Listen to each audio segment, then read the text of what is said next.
నమస్కారం. బొజ్జ భిక్షమయ్య యూట్యూబ్ ఛానల్కు స్వాగతం, సుస్వాగతం.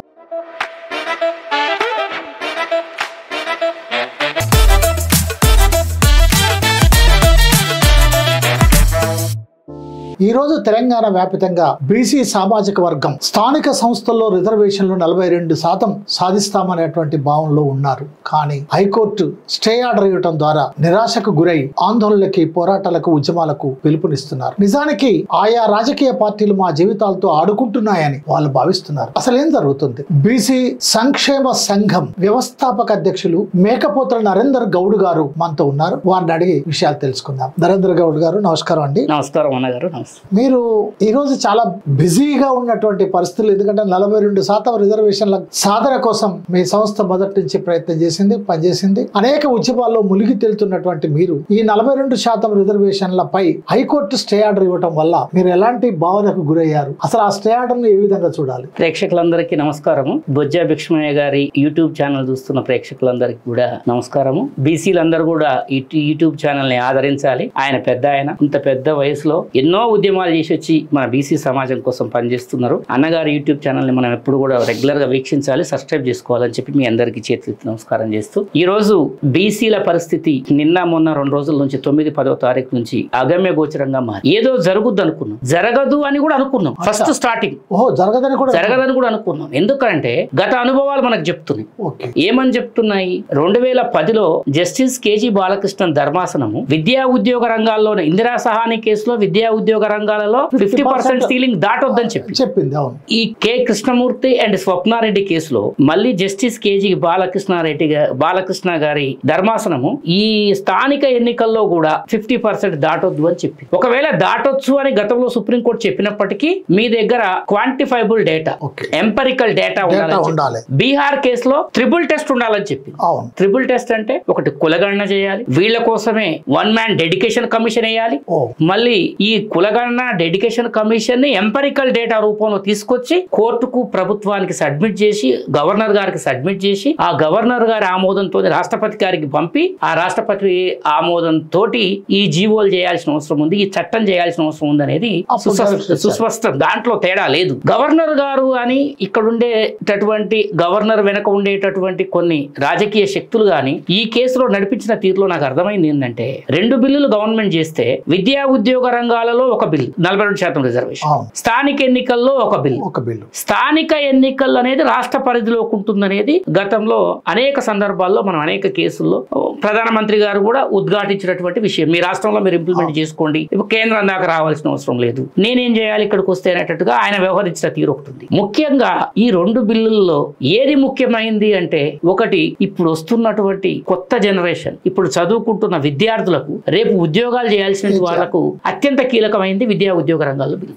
దాంట్లో గతంలో ఏం చెప్పారు? ప్రతిభ పట్టం కట్టండి, ప్రతిభావంతులు రావాలంటే ఈ దేశంలో రిజర్వేషన్లు ఉండొద్దు, ఈ దేశంలో ఎటువంటి బార్గెనింగ్ ఉండొద్దు, ప్రతిభ అనేది ఈ దేశాన్ని నిలబెట్టేది, ప్రతిభ వాళ్ళే రావాలి, ఉద్యోగులుగా, ఇంజనీర్లుగా, డాక్టర్లు, సరే అనేక రకాలు చెప్పి ఇందిరా సహాని కేసులో, సరే దాన్ని కూడా మనం తప్పుపట్టలేదు. అప్పుడు ఆ రోజు సుప్రీంకోర్టు ఏమన్నది, సరే 50% ఓపెన్, 50% సీలింగ్ ఉండాలని ఇందిరా సహాని కేసులో చెప్పింది. దాన్ని రాష్ట్రపతి గారి దగ్గరికి వెళ్ళిపోయింది. ఆ బిల్ ఆమె ఆమోదించాలి, రాష్ట్రపతి గారు ఆమోదిస్తే ఆ తర్వాత విషయం అది పార్లమెంటుకు పోద్దా, తర్వాత 1/3 రాష్ట్రాలు చేస్తాయి, అట్లా చేసి చూద్దాం. ఈ స్థానిక ఎన్నికలు అనేది అసలు వాస్తవానికి బీసీలకు ఇవ్వాల్సింది 42 కాదు, 56 ఇవ్వాలి. 56 ఇవ్వాలి. నిన్న చేసినటువంటి ఎంపరికల్ డేటాలో వాళ్ళు ఏదైతే కులగణన చేశారో బీసీలలో ఉండేటటువంటి కొన్ని ముస్లిం క్యాస్టులతో కలుపుకొని 58% చూపించారు. 8% తీసేద్దాం పోనీయండి, 50% ఉన్న మినిమం. గతంలో మనకు బీసీలకు 34% రిజర్వేషన్లు స్థానిక ఎన్నికల్లో ఉన్నప్పుడు, అప్పుడు రిజర్వేషన్ల పర్సెంటేజ్ స్థానిక ఎన్నికల్లో 60.65%, 60.65%, 61 కొంచెం తక్కువ, ఒక 35% తక్కువ. అటువంటి రిజర్వేషన్ ని కేసీఆర్ ప్రభుత్వం ఉన్నప్పుడు 2017లో రిజర్వేషన్ల ఇష్యూ వచ్చినప్పుడు కేసీఆర్ గారు గతంలో నిన్న వాదించినటువంటి రవివర్మ గారు, నిన్న ఫస్ట్ రోజు అభిషేక్ మను సింఘి గారు 10వ తారీఖు దువ్వాడ రవి వర్మ గారని బెంగళూరు నుంచి వచ్చింది. ఓకే. 2011లో ఇట్లనే ఇబ్బందుల్లో రిజర్వేషన్లో పడ్డప్పుడు డాక్టర్ పుంజాల వినయ్ కుమార్ గారని ఆయన ఇదే రవి వర్మ గారిని పెట్టి ఆ కేసు మీద స్టే తెచ్చారు. కొట్టుడు పోయింది 11లో. అయినా 2 సార్లు ఎలక్షన్లు జరిగాయి. ఎట్లా జరిగినాయి అంటే ఆయన తెచ్చిన స్టే వల్ల జరిగింది. ఆ స్టే తోటి నడిపి ఈ కేసీఆర్ గవర్నమెంట్ ఇబ్బందుల్లో పడ్డప్పుడు ఆ కేసు వాయిదా వచ్చినప్పుడు నిన్న అభిషేక్ మను స్వింగి గారిని పెట్టినట్టు సుప్రీంకోర్టులో ఉండేటటువంటి ప్రశాంత్ భూషణ్ గారు లాంటి వాళ్ళని లేదా కపిల్ సిబాల్ లాంటి పెద్ద కాన్స్టిట్యూషనల్ ఎక్స్పర్ట్స్ న్యాయ కోవిదులు ఎవరైతే ఉన్నారో అటువంటి వాళ్ళని పెట్టి ఈ కేసు నిలబడాలి, నా రాష్ట్రంలో ఉన్న బీసీలకు న్యాయం జరగాలని కేసీఆర్ గారు భావించి ఆ రోజు రివ్యూ పిటిషన్ వేసి మళ్ళీ స్టేని కొనసాగించమని అడిగితే ఈ రోజు ఈ గోల్ ఉండేది కాదు. మధ్యాహ్నం 3 గంటలకు కోర్టులో వాదనలు ఉంటే ఈయన మధ్యాహ్నం 12 గంటలకే కేసులన్నీ వాపసు తీసుకొని రాస్తాను. ఎవరు? కేసీఆర్ తీసుకుని వచ్చేసి సుప్రీంకోర్టు నుంచి విత్డ్రా చేసుకుని వచ్చేసి ఆ రవివర్మ వేసిన కేసులు అవన్నీ విత్డ్రా చేసుకుని వచ్చేసి ఇక ఆయన ఏమంటాడు, సుప్రీంకోర్టు చెప్పింది కదా సీలింగ్, దాన్ని మనం అనుసరించాలంటాడు. దాన్ని తీసుకొచ్చి 285A చట్టాన్ని, పంచాయతీరాజ్ చట్టాన్ని ఇక్కడ చేయడం, దాన్నే మొన్న అసెంబ్లీలో సవరించారు. ఆ 285 ఏం చెప్తుందంటే పంచాయతీరాజ్ చట్టము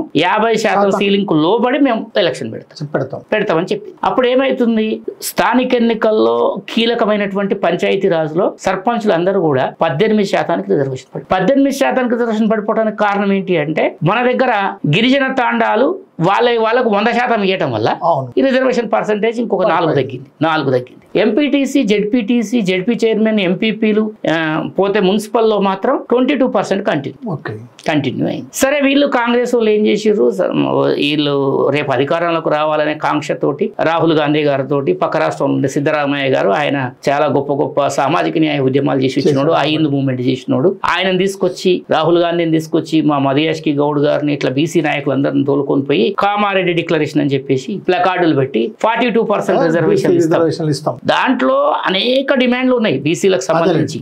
కానీ కామారెడ్డి డిక్లరేషన్ లో హైలైట్ చేసేది ఏంటంటే బీసీలకు 42% రిజర్వేషన్లు, విద్య, ఉద్యోగ, తర్వాత స్థానిక ఎన్నికలు. ఈ స్థానిక ఎన్నికల్లో 42% రిజర్వేషన్ ఇవ్వాలన్నప్పుడు దానిని ఉద్దేశించి చేసిందే ఈ రాష్ట్రంలో కులగణన. ఈ రాష్ట్రంలో కులగణన చేయాలని తెలంగాణ బీసీ సంక్షేమ సంఘం అనేక పోరాటాలు, ఉద్యమాలు 2002 సెప్టెంబర్ 23వ తారీఖున జాతీయ బీసీ కమిషన్ మన మోక్షగుండం విశ్వేశ్వరయ్య గారి హాల్లో వాళ్ళు ఒక రివ్యూ పెట్టుకు, 2 గవర్నర్లు తమిళసై సౌందర్యరాజన్ గారు, బండారు దత్తాత్రేయ గారు, కిషన్ రెడ్డి గారు, షైనీ గారు, చైర్మన్ గారు, వీళ్ళంతా పెట్టుకుంటే మేమందరం కూడా పోయి పెద్ద ఎత్తున నిరసన వ్యక్తం చేసి, అక్కడ నిరసన వ్యక్తం చేయడానికి మేము అనుకున్న కారణం ఏంటంటే కులగణన అనే విషయము ఒక తెలంగాణకే పరిమితం కాదు, దేశానికి తెలవాలి, మోడీకి తెలవాలి, రాష్ట్రపతికి తెలవాలి, ఎంటైర్ పార్లమెంటేరియన్స్ అందరికి తెలియాలనే ఉద్దేశంతో ఈ జాతీయ బీసీ కమిషన్ మేము అడ్డుకోవడం జరిగింది. జాతీయ బీసీ కమిషన్ ఇక్కడ మన తెలుగు రాష్ట్రాలకు సంబంధించిన ఆయన మెంబరు ఆచార్య గారు కూడా నా మీటింగ్ అంతా ఖరాబ్ చేసిన నరేంద్ర అన్నాడు. నేను మీ మీటింగ్ ఖరాబ్ చేయడానికి రాలేదు, మా బాధ చెప్పడానికి వచ్చిన, నిరసన వ్యక్తం చేయడం అనేది మా రైట్. అంటే పోలీసులు కూడా మమ్మల్ని అరెస్ట్ చేసిర్రు, 151 సెక్షన్ కింద పెట్టిర్రు, తీసుకుపోయిర్రు, జైలు పంపిస్తామన్నారు. సరే అవన్నీ వేరే పోరాటాల్లో ఎంత కామన్. ఓకే, ఇది పెద్ద చరిత్ర ఉంది. విషయం ఏంటంటే 9th షెడ్యూల్లో చేర్చాలన్నా మీరు ఇంతకుముందు చెప్పినట్టుగా ఈ రాష్ట్ర ప్రభుత్వం పంపించినటువంటి బిల్లులు గవర్నర్ గారు కానీ కేంద్రం కానీ ఆమోదించాలన్నా బీజేపీ పార్టీ చేయాలి. ఆ బీజేపీ పార్టీ బీసీ వర్గం నుండి మన తెలంగాణ నుండి ఉన్నటువంటి ఎమ్మెల్యే బండి సంజయ్, ఆయన మామూలు ఎంపీ కాదు, మంత్రి కూడా కేంద్రంలో. అలాగే మన తెలంగాణ నుంచి మరో కేంద్ర మంత్రి కిషన్ రెడ్డి గారు ఉన్నారు, ఆయన కూడా చాలా నిన్నటి దాకా బీజేపీ పార్టీకి అధ్యక్షుడు కూడా. వీళ్ళంతా ఎప్పుడు చెప్తారు, మా ప్రధానమంత్రి బీసీ వాళ్ళని మేము పెట్టాము చూడు అని చెప్తారు. వీళ్ళు బీసీ, వాళ్ళు బీసీ, బీసీలకు న్యాయం చేయాలి అని అంటారు. మరి ఇంతమంది ఉన్నప్పటికి కూడా బీజేపీ పార్టీ ఎందుకు ఈ 42% రిజర్వేషన్లు నువ్వు ఆమోదించడంలో కానీ ఆమోదింపజేయటంలో కానీ విఫలమైంది? విఫలం కావటం కాదు, వాళ్ళు దీన్ని చెడగొట్టడంలో సఫలమయ్యారు. ఓహో, అయితే ఇంకొక పేరు మర్చిపోయారు, ఇంకొక పెద్ద ఆయన బండారు దత్తాత్రేయ గారు గవర్నర్ ఉన్నారు, ఆయన ఒక మాజీ కేంద్ర. తర్వాత ఓబీసీ మోర్చా దేశ అధ్యక్షుడు డాక్టర్ లక్ష్మణ్ గారు. ఈ దేశంలో ఉండే ఓబీసీ మోర్చా భారతీయ జనతా పార్టీలో ఒక పెద్ద వింగుకు మన లక్ష్మణ్ అన్నే, మన తెలంగాణ బిడ్డే, గట్కేసర్ వాసి డాక్టర్ లక్ష్మణ్. అయితే గతంలో నేను లక్ష్మణన్న గారితో మాట్లాడిన, చాలా మంచివాడు ఆయన, బీసీ ఉద్యమాలు అంటే ఎక్కడికైనా నిలబడతాడు, పనిచేస్తాడు. అయితే ఆయన ఏమన్నాడంటే, కులగణన ఎందుకయ్యా మీకు, ఈ దేశంలో కులమే ఉండొద్దని మేము కోరుకుంటున్నాం. కులగణన వల్ల 2011లో ఏదో కాంగ్రెస్ ప్రయత్నం చేసింది, అనేక లక్షల కులాలు లక్షల మతాలు అని చెప్పి రాసిర్రు, దానివల్ల ఈ దేశ సమగ్రత దెబ్బతింటుందని చెప్పి ఒక ఆర్టికల్ రాశారు.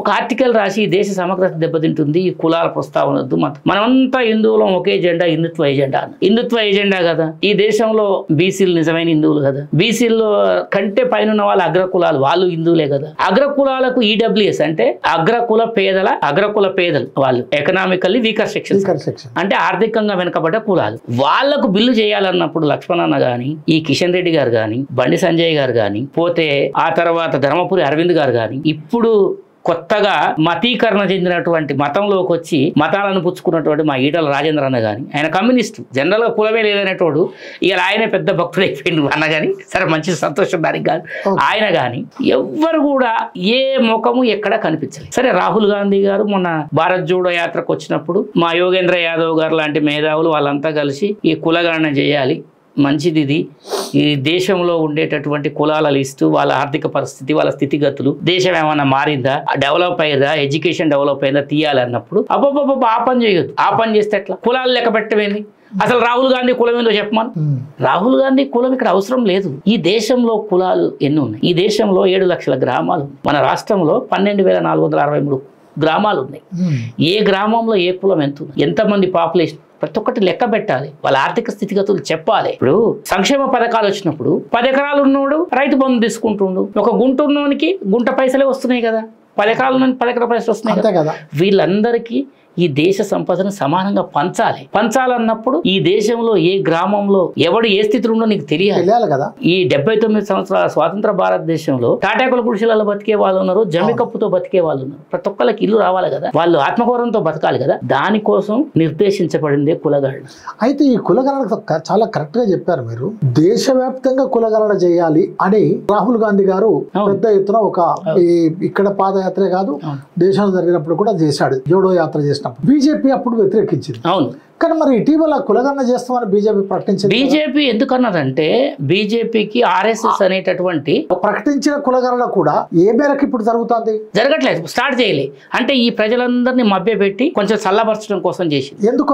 ఎందుకు అట్లా అంటే ప్రజలంతా కులగణన కావాలని కోరుకుంటారు. అదే ఈ దేశ పౌరులు ఏమనుకో, వాళ్ళకి ఇష్టం లేదా మరి బీజేపీకి ఎప్పుడు ఇష్టం ఉండదు. ఎందుకు ఇష్టం ఉండదు అంటే వాళ్ళ వాదం అది కాదు కదా. ఈ దేశంలో ఉండే 100 మంది జనాలలో 143 కోట్ల మంది ప్రజలు మన దగ్గర ఉన్నారు.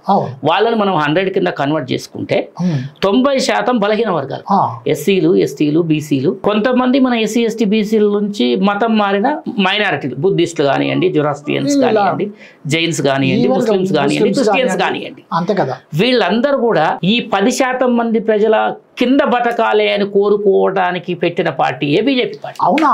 కేశవ్ బలరామ్ అలా కోరుకుంటుందా? బీజేపీ పార్టీ సిద్ధాంతమే అదండి. అవునా?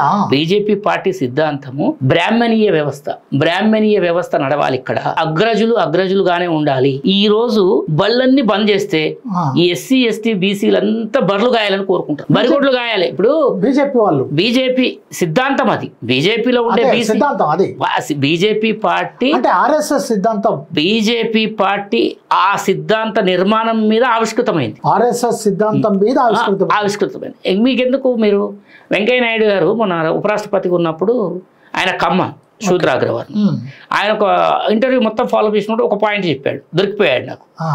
నేను విద్యార్థి దశలో ఉన్నప్పుడు సంఘ్లో పనిచేసినాను, తర్వాత బీజేపీలో వచ్చినాను. మా కమ్మలు అన్నారు, ఒరే అబ్బాయి అది బ్రాహ్మణుల పార్టీ, నిన్నెవడు నెగలనిస్తాడా అన్నారు, నేను ఈ స్థాయికి రాలేదా అన్నాడు.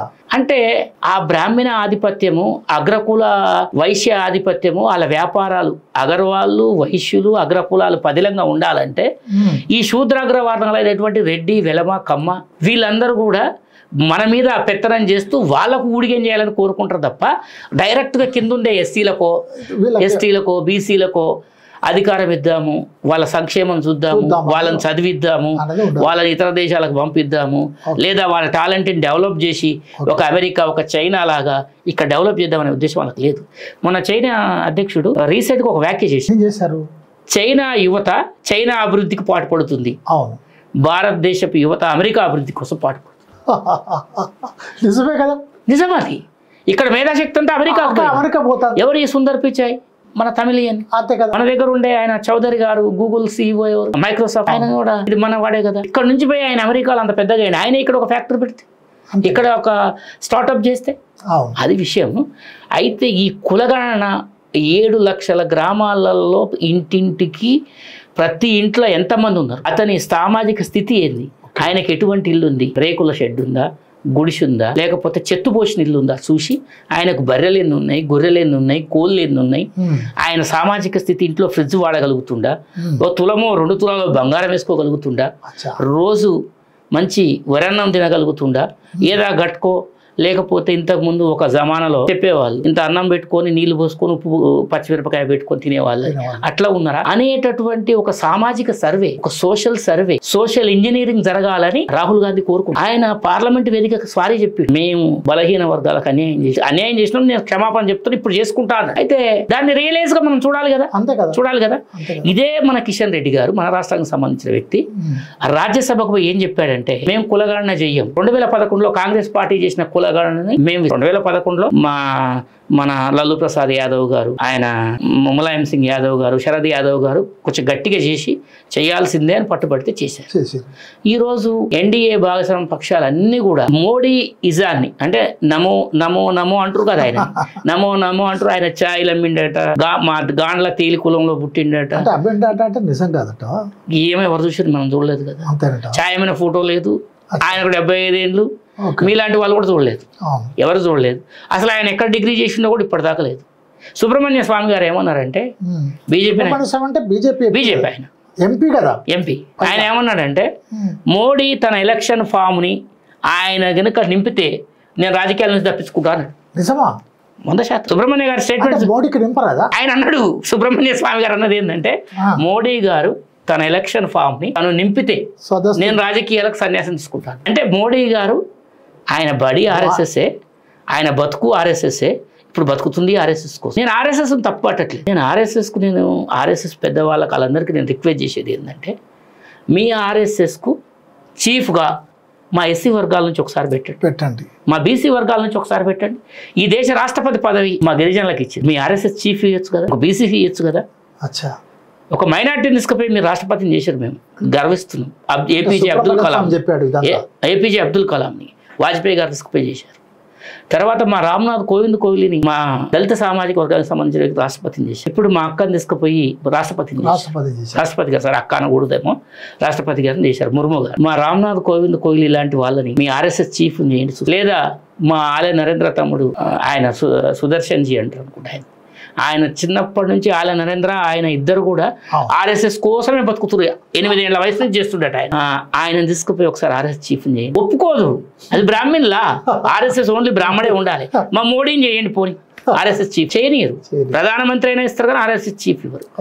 ఆర్ఎస్ఎస్ కోరుకునేది ఏంటంటే, ఈ దేశంలో ఉండేటటువంటి ప్రతి ఒక్కళ్ళు పేదరికంలోనే ఉండాలి, ప్రజలందరూ దేహి అని అడుక్కోవాలి, మేము ఇవ్వాలి, ఇవ్వద్దు అట్లా కూడా. మరి ప్రధానమంత్రి గారు ఆర్ఎస్ఎస్ అంటే ఈ ప్రజల కోసమే ఉంది, ఈ దేశం కోసం ఉంది, ఈ స్వాతంత్రం కోసం చాలా త్యాగాలు చేసింది. 100 రూపాయల బిల్ల కూడా ఒకటి మొన్న విడుదల చేసి. ఇప్పుడు వాళ్ళ మానసపుత్రుడు వాళ్ళ గురించి చెప్పుకోకపోతే మన గురించి చెప్తాడు.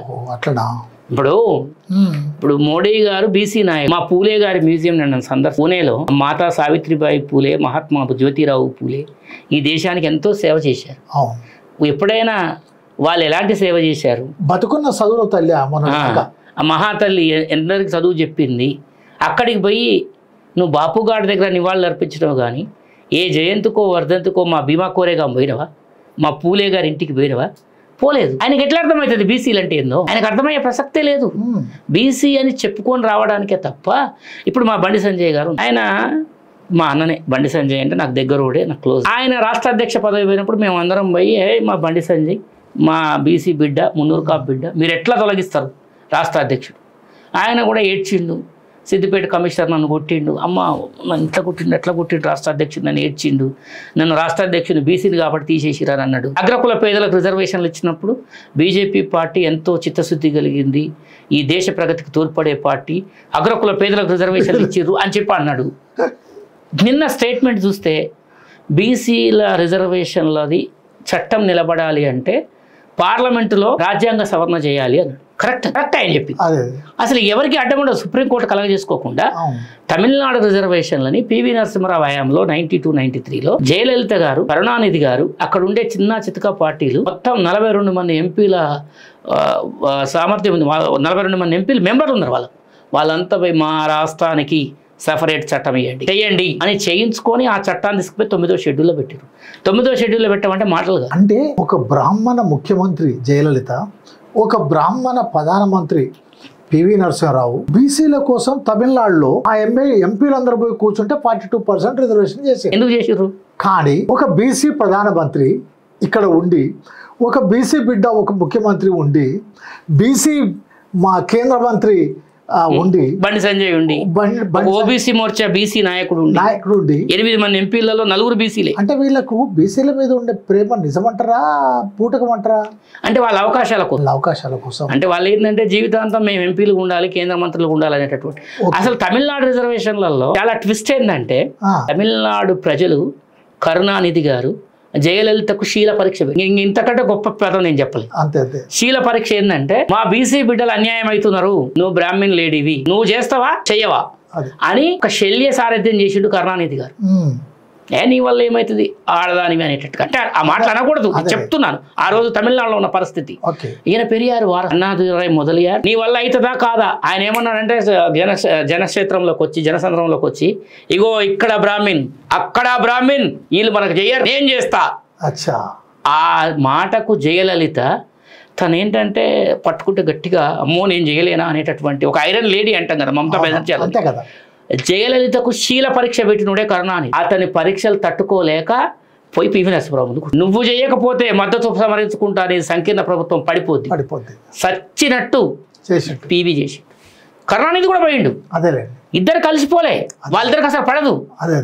ఈయన నిండు మయసభలాగా నిండు సభలో చీర కూడా బిక్కినోడే, ఎట్లా పడుతుంది? ఇద్దరు కలిసిపోయిర్రు. జయలలిత ఒట్టిగా పోలే, శీల పరీక్ష పెడితే పోయిండు. ఎవరన్నా ఏమన్నా అనుకున్నా కూడా నేను చెప్పాలని చెప్తున్నా, కంటెంట్ అర్థం కాదు. ఒక శీల పరీక్ష పెట్టాడు, శల్య సారథ్యం చేసిండు. నీ వల్ల ఏమవుతుందా నేను చేసి చూపిస్తా అనేటటువంటి దాంతో కరుణానిధి పొడిసే ముళ్ళుగట్టెతో పొడుస్తాంగా ఎద్దుని, అట్లా పొడిసి అది చేపించిన దాని వెనక కరుణానిధి, పెరియార్, అన్నాదురై మొదలియార్, ఎంజి రామచంద్రన్ ఇలాంటి వాళ్ళ భావాజాలము, ఆ ఉద్యమ స్ఫూర్తి అక్కడ ఉంది. ఇక్కడెక్కడుంది? ఇక్కడ లేదు. ఇక్కడ ఒక బహుజన భావాజాల స్ఫూర్తి ఇక్కడ లేదు. పెరియార్ ఉన్నాడంటే ఇంక రెండోది ఉండదు, కట్టే కొట్టే తెచ్చే, ఇది కావాలి అంటే కావాలి. బ్రాహ్మణ వర్గానికి ఈ రోజు కూడా ఢిల్లీ తమిళనాడు పేరు చెప్తే ఢిల్లీ గడగడలు ఆడిపోద్ది, తెలంగాణ పేరు చెప్తే పట్టించుకోవట్లేదు వాళ్ళు.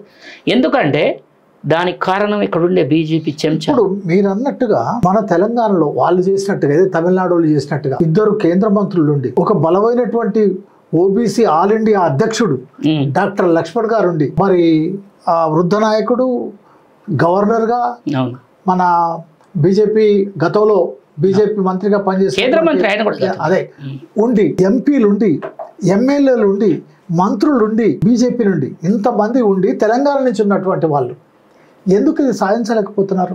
దీంట్లో 2 విషయాలండి. కాంగ్రెస్ కూడా పొరపాటు ఉంది. కొంతవరకు వాళ్ళు చేసినప్పటికీ పోరాటము, కాంగ్రెస్ కూడా ఒక పొరపాటు. ఈ రోజు పార్లమెంట్ లో వారికి 100 మంది సొంత బలం, ఇండియా కూటమితో దాదాపు 246 మంది ఉన్నారు. ఇందులో ఇండియా కూటమిలో ఉన్న వాళ్ళంతా కూడా కొంత సామాజిక న్యాయ స్ఫూర్తి ఆ దృక్పథం ఉన్నవాళ్ళు. రాహుల్ గాంధీ గారు ఈ రిజర్వేషన్లు 50% స్లాబ్ దాటి 75% తీసుకుపోతా అని చెప్పి వాగ్దానం చేశారు. అదే విధంగా మహిళా రిజర్వేషన్ బిల్లులో కూడా ఎస్సీ ఎస్టీ ఓబీసీ మహిళ అనేది మనం యాడ్ చేయలేదు. చేయకపోతే పార్లమెంట్ లో క్వశ్చన్ చేసింది కూడా ఆయన. రాహుల్ గాంధీ గారు బిల్లు పెట్టుంటే పార్లమెంట్ ఈ రిజర్వేషన్ల శాతాన్ని 75% తీసుకుపోవాలి, 5 ఓపెన్ ఉండాలి, ఓడిపోయినా కానీ బిల్లు పెట్టుంటే పెట్టాలి కదా. 100 మంది ఎంపీలు అంటే మాటలు కాదు కదా, పార్లమెంట్ స్తంభింపజేస్తున్నాడు కదా. ఈ బిల్లు పెట్టుంటే అసలు బీజేపీ బండారం బయటపడేది. నువ్వు అనుకూలమా వ్యతిరేకమా? మొన్న ఏమన్నారు, ఆగస్టు 5 రోజు పార్లమెంట్ లో వాయిదా తీర్మానం ఇస్తాను దీని మీదనే బిల్లు, కానీ ఇవ్వలేదు. అది వాళ్ళ తప్పుగా వాళ్ళ పొరపాటు తప్పుగా దాన్ని అయితే మాత్రం నేను తప్పుపడుతున్నా ముఖ్యంగా. అయితే నేను ఫేవర్గా ఉన్నా అన్నవాడు నువ్వు చేయకుండా అసలు ఫేవరే లేని మేము చేయమని అనడం కూడా అర్థం. బీజేపీ మీద ప్రతి బీసీ సంఘాలు, ఎస్సీ ఎస్టీ సంఘాలు అన్ని కూడా క్వశ్చన్ మార్క్ పెట్టి మీరేంటో చెప్పండి అని అడుగుతుంది. వాళ్ళని ముద్దాయిగా తీసుకుపోయి బోన్లో నిలబెడుతున్నాయి. సామాజిక న్యాయం మీద మీరు ఏంది అంటే వాళ్ళు ఎంతసేపు ఈ సామాజిక న్యాయ ఎజెండాను తప్పించుకొని హిందుత్వ ఎజెండా అయిపోవాలనుకుంటారు. అంతే కదా. ఇప్పుడు ఇక్కడ ఎవరైతే బలమైన ఎస్సీ ఎస్టీ బీసీ నాయకులు ఉంటారో వాళ్ళందరినీ వాళ్ళే క్యాప్చర్ చేస్తారు. ఇప్పుడు మా కృష్ణయ్య గారు ఉన్నారు, ఆయన ఒరిజినల్ బీసీ నాయకుడు, బీసీ ఉద్యమానికి కేంద్ర బిందువు. ఆయన నుంచే మేమందరం బయటకు వచ్చినాం. ఆయన తీసుకుపోయి ఎంపీకి ఇచ్చారు. ఆయన వైఎస్ఆర్సీపీ ఎంపీకి రాజీనామా చేశాడు. బీజేపీ వాళ్ళు మోడీ అమిత్ షా పిలుచుకొని తీసుకుపోయి ఇచ్చారు.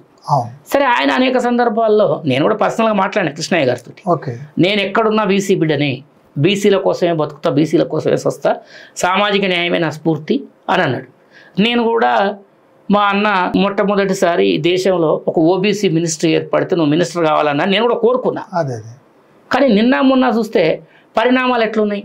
గవర్నర్ గారి దగ్గరికి మా కృష్ణన్న పోయి మాట్లాడి నువ్వు సంతకం పెట్టవయా అని చెప్పొస్తే బాగు. దీంట్లో కూడా కొంత జాప్యం జరిగింది. ఈ జీవో ఇచ్చి చట్టం చేయమని చెప్పేది కూడా ఆయనే. డెడికేషన్ కమిషన్ ఏమన్నది కూడా ఆయనే. ఆయన ఏమన్నాడు, జీవో కూడా పాస్ అయిద్దని కూడా ఆయనే చెప్పి. ఆయన ఇప్పుడు కాదు, ఎప్పుడో LLM గ్రాడ్యుయేట్. ఆయన ఇప్పుడు 78, 79లోనే LLM గ్రాడ్యుయేట్.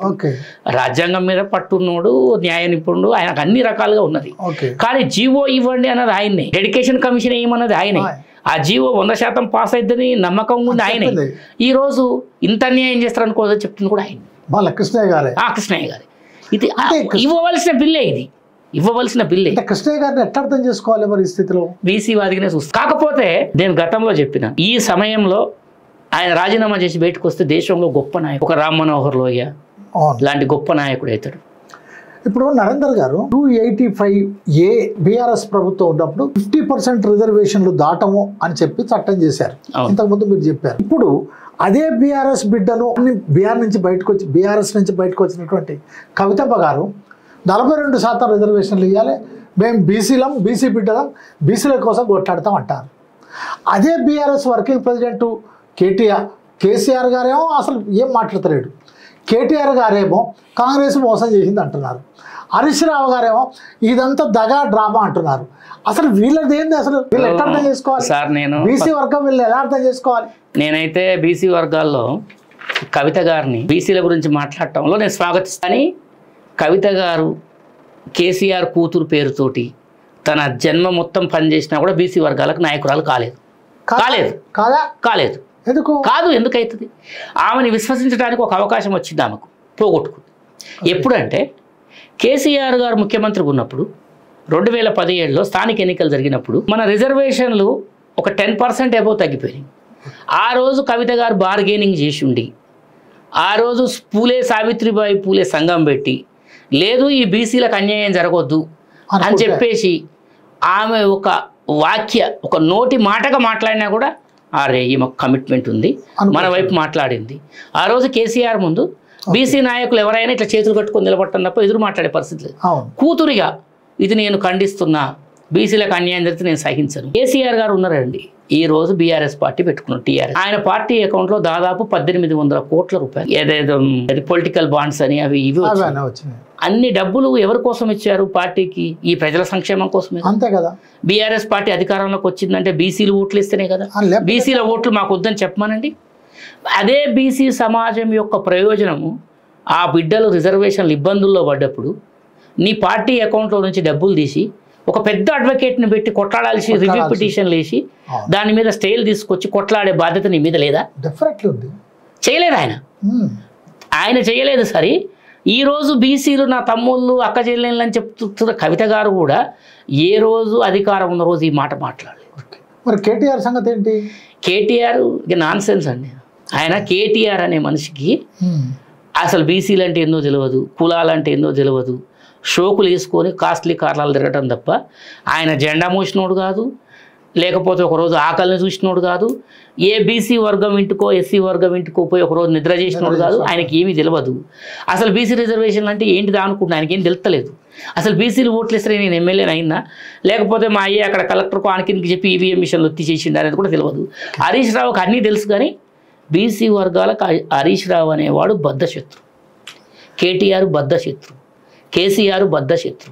ఎంత దుర్మార్గం కాకపోతే కేసీఆర్ 2 విషయాలలో మనకు దళిత వర్గాలకు ముఖ్యమంత్రి ఇస్తా అని ఆయనే చెప్పాడు. ఎవరు అడగలేదు. వాళ్ళు నరుక్కుంటాను కూడా ఆయనే అన్నాడు. ఎవరు నరుకుతామని. మందకృష్ణ మాదిగని ఎంఆర్పిఎస్ ఉద్యమం చేస్తుంటే ఆయన చేయలేడు, వర్గీకరణ మేమే చేస్తామని నిండు అసెంబ్లీలో అన్నాడు.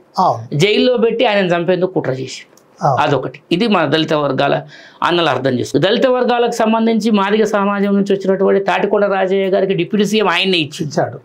మళ్ళీ డిప్యూటీ సీఎం ఆయన్నే పీకేసి అది ఫుల్ఫిల్ చేయడానికి మళ్ళీ కడియం సీఎం తీసుకొచ్చి ఆయన్నే పెట్టి అది దళితులకు చేసిన మోసం. తర్వాత బీసీ వర్గాలకు ఎటువంటి ప్రాధాన్యత లేని పోస్టులు ఇచ్చి ఎవరిని నోరు మెదపకుండా చేసి ఎక్కడ కూడా ఎవరు మాట్లాడకుండా చేసి అత్యంత పెద్ద సమాజం ముదిరాజు సమాజంలో ఉండి ఈటల రాజేందర్ని అనేక ముప్పు తిప్పలు పెట్టినోడు. అంతకుముందు ఉండేటటువంటి ఆల నరేంద్ర గారిని ఆగం చేసి మా దేశని చినమలయ్య గారు బంగారం లాంటి సిపిఐ పార్టీని వదిలిపెట్టుకుని జీవితాన్ని ఇచ్చింది సిపిఐ. 5-6 సార్లు ఎమ్మెల్యే అయ్యి తెలంగాణ వాదం నాది, తెలంగాణ బిడ్డను నేను, తెలంగాణ రాష్ట్ర సమితిలో జాయిన్ కావాలని అయితే ఆయన ఆగం చేసి మా గురువు గారు మా కొండ లక్ష్మణ్ బాబూజీ గారు చనిపోతే చూస్తానికి రాలేదండి. సిపిఐ నారాయణ గారు ఫస్ట్ వచ్చింది చూస్తానికి, తర్వాత ఈ రాఘవులు గారు వీళ్ళంతా వచ్చారు. ఒక స్ఫూర్తి ఉండాలి. అందుకనే కేసీఆర్ని తీసి బండ కొట్టిరు బీసీ, ఇక రాదు కేసీఆర్. అందుకనే నేను మా బీసీ వర్గాలకు మీ ద్వారా మీ యూట్యూబ్ ఛానల్ ద్వారా నేను ఒక చిన్న రిక్వెస్ట్ అనుకోండి, సందేశం. బీసీ రిజర్వేషన్లకు శత్రువు ఎవరో నిన్న మొన్నటి దాకా మనకు తెలియదు. మనం ఏ రోజు అగ్రకుల పేదలకు రిజర్వేషన్లు ఇస్తే మేము స్వాగతించాం. ఇప్పుడు ఆత్మగౌరవం అనే దానికి అర్థం ఏంటంటే నా ఈపి మీద కొట్టండి, ఒక దెబ్బ తాకుతుంది, గౌరవిస్తా, కానీ గుండెల మీద నా పొట్ట మీద కొట్టొద్దని చెప్తాను. మా బీసీ బిడ్డల పొట్ట మీద కొట్టింది ఎవరు? ఇప్పుడు రెడ్లు. ఒక సత్యనారాయణ రెడ్డి, ఒక గోపాల్ రెడ్డి, ఒక మాధవ రెడ్డి, కేవలం రెడ్లు మాత్రమే.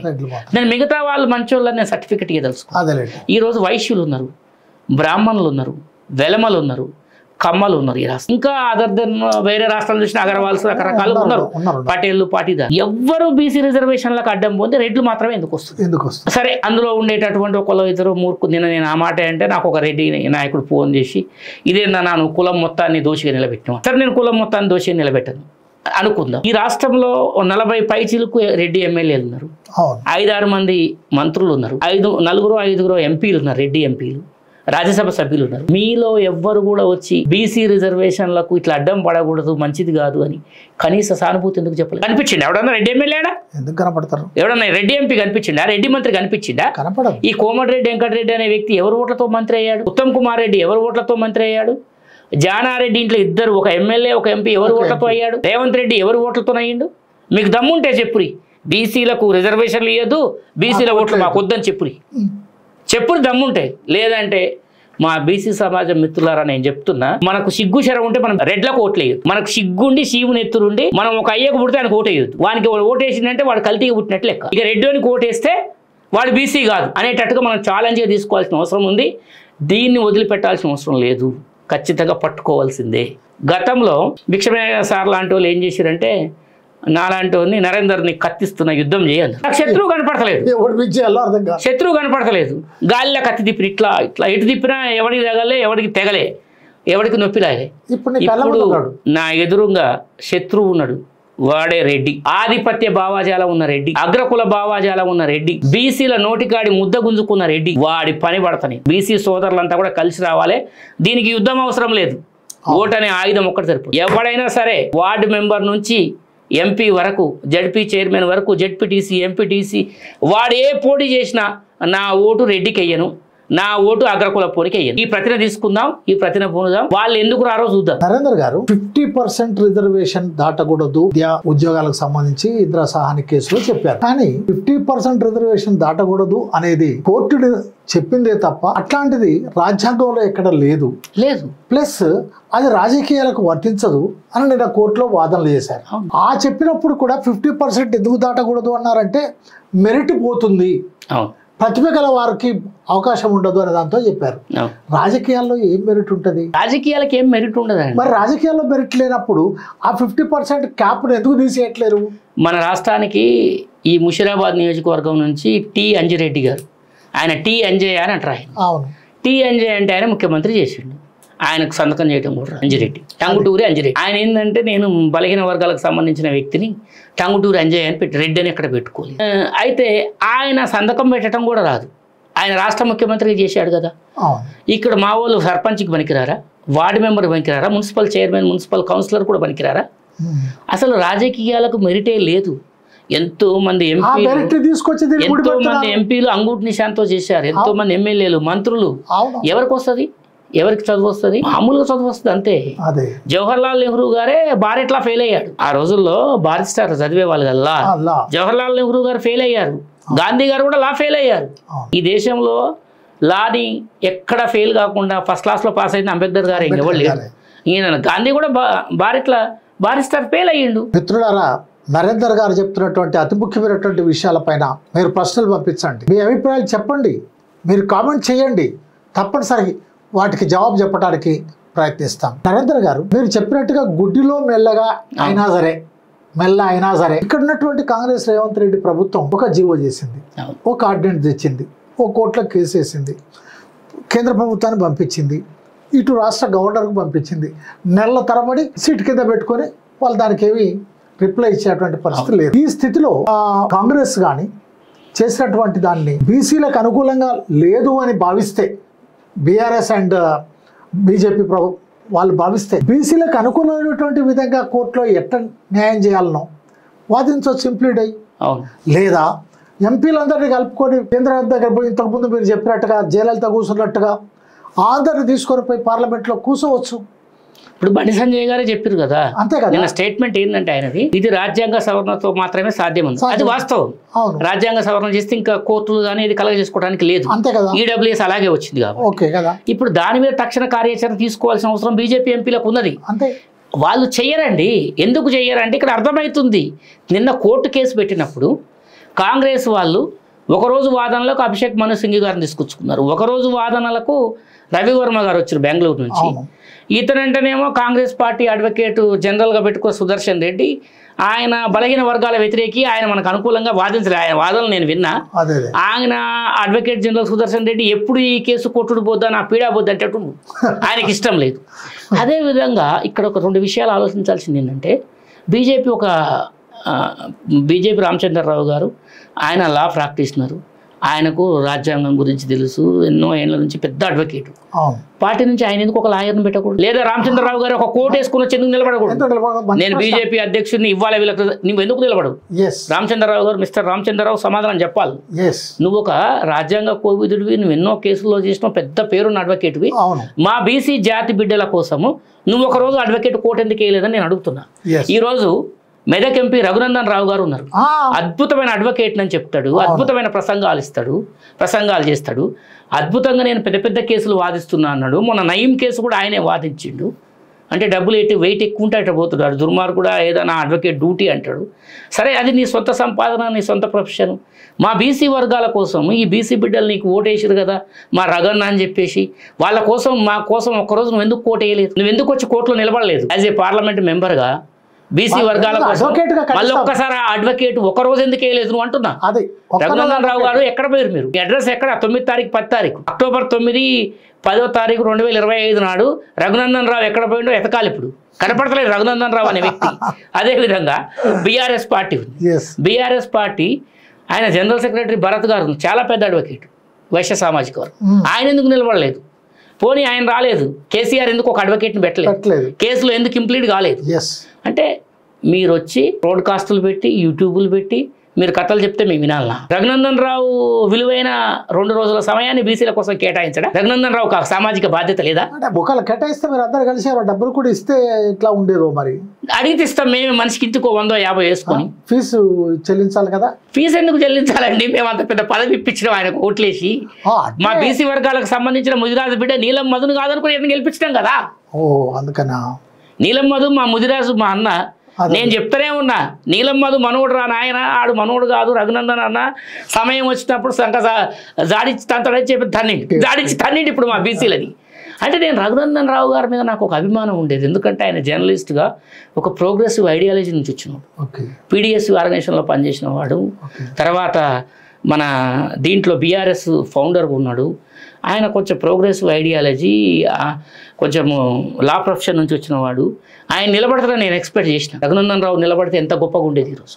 రామచంద్రరావు బీజేపీ అధ్యక్షుడు నిలబడితే ఎంత గొప్పగా ఉండేది. కేసీఆర్ ఒక కపిల్ సిబాల్ లాంటి పెద్ద అడ్వకేట్ని తీసుకొచ్చి పెడితే ఎంత బాగుండేది.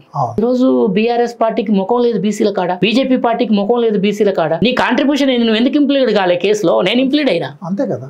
మేము చిన్నవాళ్ళం, ఒక చిన్న బీసీ సంఘం బీసీ సంఘం స్టేట్ ప్రెసిడెంట్గా మేము ఎన్నో ఆర్థిక ఇబ్బందులు ఉన్నప్పటికీ, ఎన్నో రకరకాల ఆర్థిక బాధలు ఉన్నప్పటికీ పెద్ద పెద్ద వాళ్ళ దగ్గరికి పోయి లాయర్లను పెట్టుకొని, మా లాయర్ అంబేద్కర్ కుమార్ మాదిగ బిడ్డ, ఎస్సీ సమాజానికి చెందినటువంటి వ్యక్తి, ₹1 కూడా ఫీజు తీసుకోకుండా అన్న నేను బీసీల కోసం పనిచేస్తాను. మామూలు విషయం కాదు కదా. మా జక్కుల వంశీకృష్ణ కుర్మ సామాజిక వర్గం తమ్ముడు, చిన్న వయసు, ఆయన ఒకటే ఆరాటపడుతుంది. ఆ కోర్టు కాడిని అన్నం కూడా తింటలేదు, తిరుగుతుంది. అడ్వకేట్ పొన్నం విజయదేవరాజ్ గౌడ్, అడ్వకేట్ ఉపేంద్రాచారి, చిక్కుడు ప్రభాకర్ గారు, ఇట్లా బీసీ సమాజానికి సంబంధించిన అడ్వకేట్లు 100 మంది 1000 మంది, మా రవీందర్ కుమార్ ముదిరాజ్, ఇట్లా వాళ్ళందరూ పోతే అక్కడికి పోతే ఆర్తనాదాలు పెడుతున్నారు. ఏంది మన పిల్లల భవిష్యత్తు ఏంది, మన భవిష్యత్తు ఏంది, మనం ఏమైపోతున్నాం అనేటటువంటి ఇది ఉంటే ఈ రోజు అగ్రకులాలు, చలకాని వెంకట యాదవ్ గారు కూడా ఈ రోజు అగ్రకులాలు పటాకులు కాల్చుకొని బిర్యానీలు, వీళ్ళు బళ్ళకు పోవద్దు, తర్వాత వీళ్ళు ఉద్యోగాలు చేయొద్దు, ఏ ప్రభుత్వ ఆఫీసులు ఇలా ముఖాలు కనపడదు అని చెప్పేసి వీళ్ళు వార్డు మెంబర్లు, సర్పంచులు, జెడ్పీటీసీలు, ఎంపీటీసీలు కావద్దని చెప్పి కుట్రలు. వాళ్ళు పైకి ఏం మాట్లాడినప్పటికీ కూడా అంతర్గతంగా ఈ వర్గాలు పైకి రావద్దనే కుట్ర చేస్తున్నాడు అనుకోవచ్చు. 100% అండి. ఈరోజు రేవంత్ రెడ్డి అనే వ్యక్తి కూడా నేను ఆయన అంతర్గతం నాకు అర్థమైనది నేను చెప్పాను. రేవంత్ రెడ్డి గారు ఈ జీవో తీయటము, చట్టం చేయటము, అసెంబ్లీలో బిల్ పాస్ చేయటము, ఆయన ఓనర్ ఢిల్లీ నుంచి చెప్తే చేస్తుడు తప్ప ఆయన మనస్ఫూర్తిగా చేస్తున్నాడు అనేది నా. రేవంత్ రెడ్డి గారు మనస్ఫూర్తిగా చేస్తున్నాడని నేను అనుకోవట్లేదు. రేవంత్ రెడ్డి అయినా, వేం నరేందర్ రెడ్డి అయినా, తిరుపతి రెడ్డి అయినా, పొంగులేటి శ్రీనివాస్ రెడ్డి అయినా, కోమటిరెడ్డి వెంకటరెడ్డి అయినా, ఆ తర్వాత ఉత్తమ్ కుమార్ రెడ్డి, జానారెడ్డి, వీళ్ళెవ్వరు కూడా బీసీ రిజర్వ్. ఒకప్పుడు జానారెడ్డి బీసీలకు వ్యతిరేకంగా పిటిషన్ లేపించినాడు. Chief election commissioner Ramakant Reddy ఉన్నప్పుడు జానారెడ్డి నేతృత్వంలో జరిగింది ఇదంతా. ఇప్పుడు ఆ రెడ్డి పిల్లగాడు వాడు ఎవడో ఉన్నాడు, మాధవరెడ్డి ఎవడో ఉన్నాడు, వాడికి ఏం ఆర్థిక స్థితి ఉన్నాడు కాదు, చాలా పేదోడు.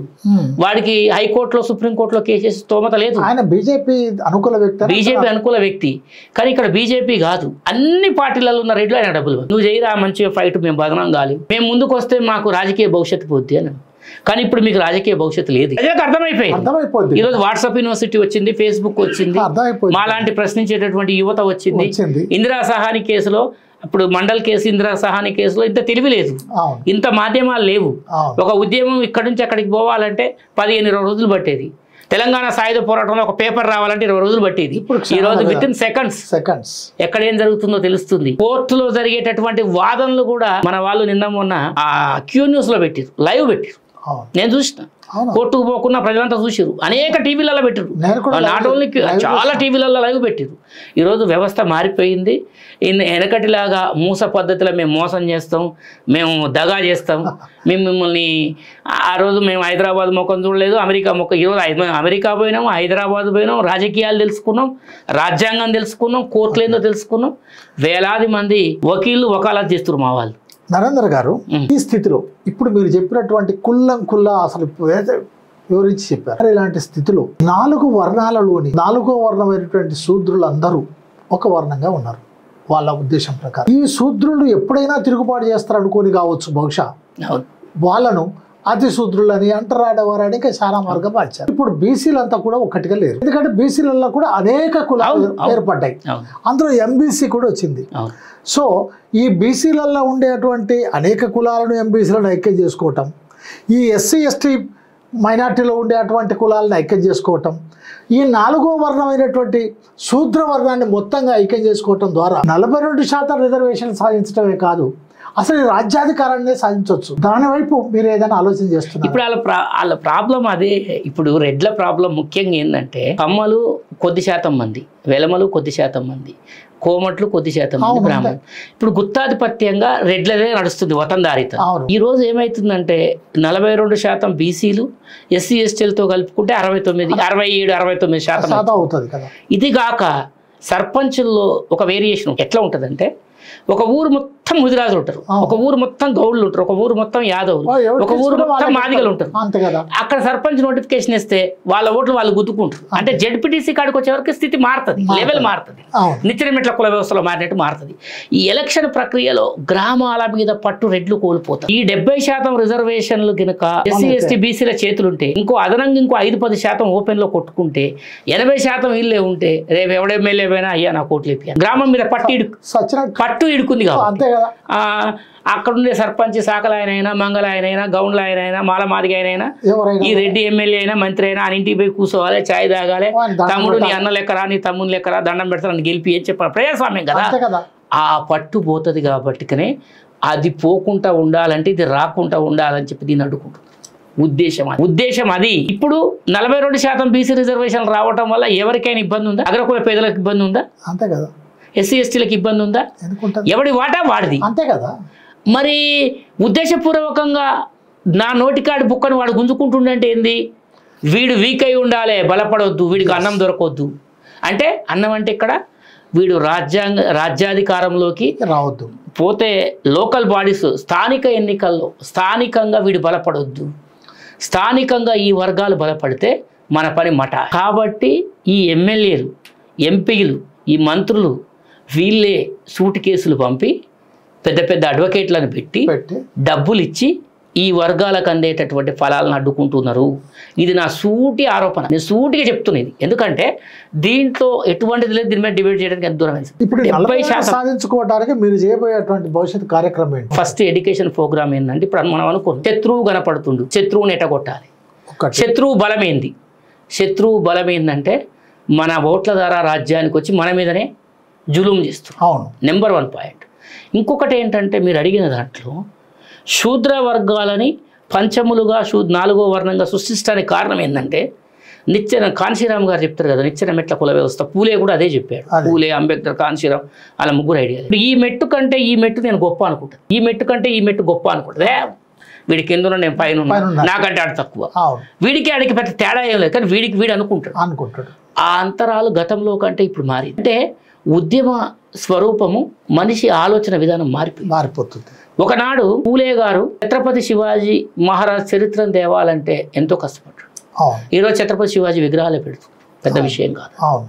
ఆయన మా వర్గాల నాయకుడు, బలి చక్రవర్తి మా వర్గాల నాయకుడు. అక్కడ సిద్ధాంతపరమైన తాత్వికపరమైనటువంటి పోరాటం చేశాడు ఆయన.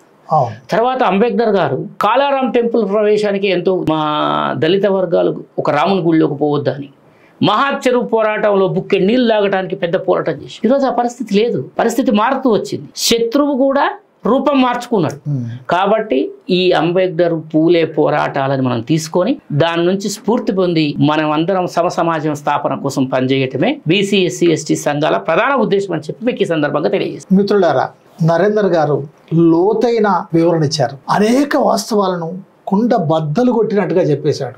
బీసీ సామాజిక వర్గానికే కాదు, 4వ వర్ణమైనటువంటి శూద్ర జాతులకు, అతిశూద్రులు అనుకునేటువంటి వాళ్ళకు కూడా మన ఓట్లు మనం వేసుకుందాం, మన రాజ్యం మనం తెచ్చుకుందాం, మన పైన పెత్తనం చేసేటువంటి వాళ్ళకు ఓట్లు వెయ్యొద్దు అని అసలు కరాకంటిగా చెప్పేశాడు. మీ అభిప్రాయాలు తెలియచేయండి, మీరు కామెంట్ చేయండి. బొజ్జ భిక్షమయ్య యూట్యూబ్ ఛానల్ సబ్స్క్రైబ్ చేయటాన్ని మర్చిపోకండి, షేర్ చేయటాన్ని మర్చిపోకండి, లైక్ చేయటాన్ని మర్చిపోకండి. నరేందర్ గారికి నమస్కారం, చాలా మంచి విషయాలు చెప్పారు, చాలా సంతోషం. Thank you very much. మీ 42% రిజర్వేషన్లు 42% కాదు, మీరు చెప్పినట్టుగా 56% రిజర్వేషన్లు సాధించుకునే విధంగా మీరు ముందడుగు వేయాలని, అందుకోసం మాలాంటి వాళ్ళందరం మీ వెనక ఉంటామని తెలియజేస్తూ thank you very much. Thank you.